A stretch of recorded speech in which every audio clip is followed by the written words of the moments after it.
मुख्यमंत्री देवेंद्र फडणवीस आज छत्रपती संभाजीनगरमध्ये हायटेक प्रचार करणार आहेत।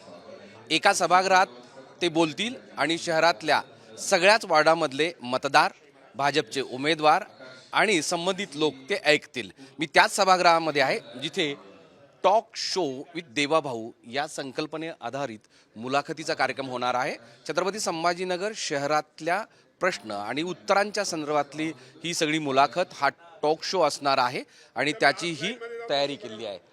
प्रत्येक प्रभागामध्ये वॉर्डामध्ये देवाभाऊ या नावानं तो आवाज जाणार आहे आणि त्यासाठीची ही हायटेक तयारी करण्यात आलेली आहे।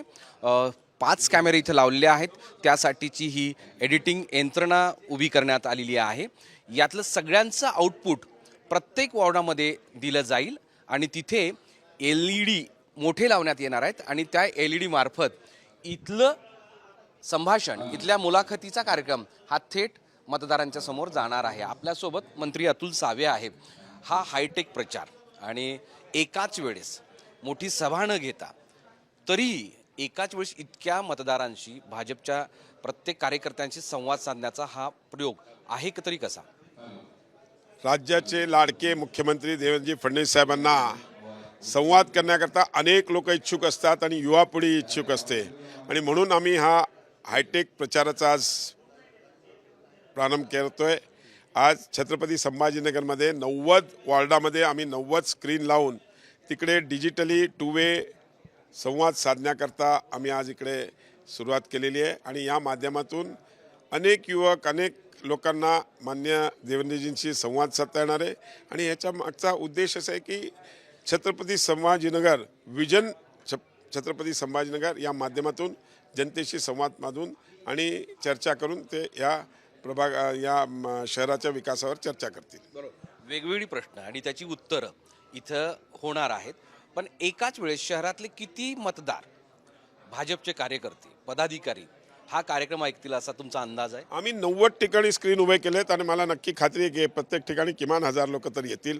जास्त संख्या होऊ शकते, कमी नाही। इथे काही निमंत्रित पण केलेले आहेत, उद्योजक, डॉक्टर्स, समाज, वेगळ्या क्षेत्रातली काही लोक, आम्ही उद्योजक आहेत, व्यापारी आहेत, डॉक्टर्स आहेत, काही CA आहेत, काही शिक्षण क्षेत्रातले अशी लोकांना आम्ही तज्ज्ञ लोकांना बोलवले ज्यांच्या माध्यमातून चर्चेच्या सत्रात त्यांचा सहभाग होईल। एक शेवटचा प्रश्न की मोठमोठ्या सभेची गर्दी हे सगळं अलीकडच्या काळामध्ये चर्चेला जात असतं, पण ते न करता तुम्ही हे का केलं? आम्हाला अशी खात्री आहे की सभेच्या ठिकाणी अनेक जे लोक असतात ते गर्दीमुळे येत नाही, पण इकडे ह्या याच्यावर हायटेक याच्यामध्ये ते YouTube चॅनलच्या माध्यमातून, आपल्या लाईव्ह याच्यामधून, TV वरून आणि आपल्या भागातच तिकडच्या तिकडे त्यांना प्रवास न करता येऊन ते करू शकणार आहेत। म्हणून त्यामुळे आम्ही ही नवीन टेक्नॉलॉजीचा आणि आजकाल यूथ हा नवीन टेक्नॉलॉजीचा वापर करतो आणि त्यामुळे या सगळ्या डिजिटलायझेशनच्या युगामध्ये ह्याचा आम्ही प्रयोग करतो। म्हणजे एखाद्या सभेला येणारे कार्यकर्ते, पदाधिकारी ते वेगवेगळ्या ठिकाणाहून येत असतात, पण इंटेलेक्च्युअल जो एक भाग असतो, जी लोक असतात, मग डॉक्टर असतील, उद्योजक असतील, व्यावसायिक असतील, जे दुकानामध्ये काम करतात, त्या सगळ्यांना त्या सभेला जाता येत नाही। त्यासाठी भाजपनं ही नवीन आयडिया या मतदारांच्या समोर आणलेली आहे। त्यामुळं केवळ भाजपचे पदाधिकारी, कार्यकर्तेच या कार्यक्रमाला नाही उपस्थित राहत, तर शहरातल्या सगळ्या विभागातले सगळी लोक या मुलाखतीचा, कार्यक्रमाचा लाभ घेऊ शकतात आणि त्यासाठीची हायटेक प्रचार यंत्रणा भाजपनं हातात घेतली आहे। मोहम्मद इरफानचा माधव सावरगावे, साम TV, छत्रपती संभाजीनगर।